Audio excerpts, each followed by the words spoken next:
আসসালামু আলাইকুম রহমতুল্লাহ বরকাত।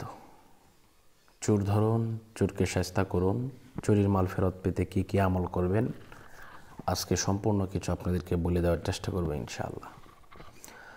আল্লাহ পাক রব্বুল আলামিন পবিত্র কালামুল্লাহ শরীফের মধ্যে ৬,৬৬৬ খান আয়াত নাজিল করে দিয়েছেন। এর মধ্যে একখান আয়াত আছে, এই আয়াতে কারিমাকে অনেকেই জালালি খতম বলে, আবার অনেকেই খতমে ইউনুস বলে। তো এই জালালি খতম বা খতমে ইউনুস যদি কেউ পড়ে তাহলে তার কী অবস্থা হবে, তার মাল কিভাবে পাবে, ইনশাআল্লাহ সব কিছুর ব্যাপারে আপনাদেরকে বলে দেওয়ার চেষ্টা করব। তো প্রথমত আপনাকে যে কাজটা করতে হবে, আপনি ওযু করবেন। ওযু করার পরে আপনাকে বিসমিল্লাহ সহ সূরা ফাতিহা একবার, বিসমিল্লাহ সহ সূরা ইখলাস 3 বার, কয়েকবার দুরূদ শরীফ পড়ার পরে লা ইলাহা ইল্লা আনতা সুবহানাকা ইন্নী কুনতু মিনাজ জালিমিন, এটা আপনার 100 বার যখন হবে, প্রতি 100 বার পর পর আপনাকে পড়তে হবে ফাস্তাজবনা লাহু ওয়া নাজ্জাইনাহু মিনাল গাম্মি ওয়া কাযালিকা নুনজিল মুমিনিন। আমি নিয়মটা আপনাদেরকে বলে দিচ্ছি।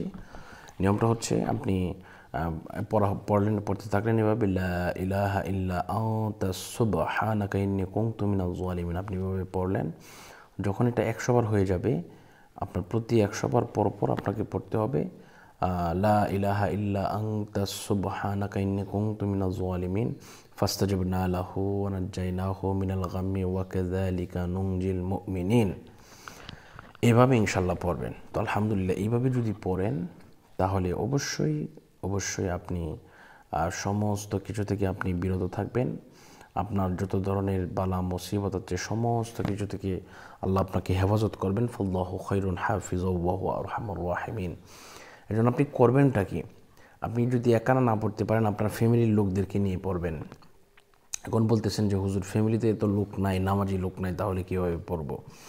হ্যাঁ, ইনশাল্লাহ আপনারা যদি আমার সাথে যোগাযোগ করেন, আমরা ইনশাল্লাহ আমাদের মাদ্রাসার ছাত্রদেরকে দিয়ে এই জালালি খতমটা ইনশাল্লাহ পড়ে দিতে সক্ষম হব।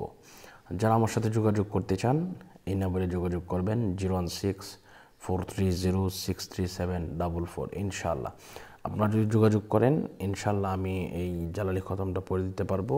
আপনারা 3 দিন থেকে সর্বোচ্চ 1 সপ্তাহের ভিতরে সময় লাগবে। যে চুরি করেছে সে মাল দিতে বাধ্য হবে, যদি না দেয় তাহলে তার গলা দিয়ে নাক দিয়ে রক্ত বের হবে ইনশাল্লাহ। এজন্য আপনাদের কাছে রিকোয়েস্ট করি, আপনারা এটা যদি পারেন নিজেরা আমল করবেন। নিজেরা আমল করলে সবচেয়ে ভালো, আর যদি আমাদেরকে বলেন ইনশাল্লাহ করে দেবো, এটাও ভালো। তাই জন্য আল্লাহ পাক যেন আমাদের সকলের মনের আশা কবুল করেন, সেই কামনা করে আজকের মতো এই পর্যন্তই বিদায় নিচ্ছি। আসসালামু আলাইকুম ওয়া রাহমাতুল্লাহি ওয়া বারাকাতুহু।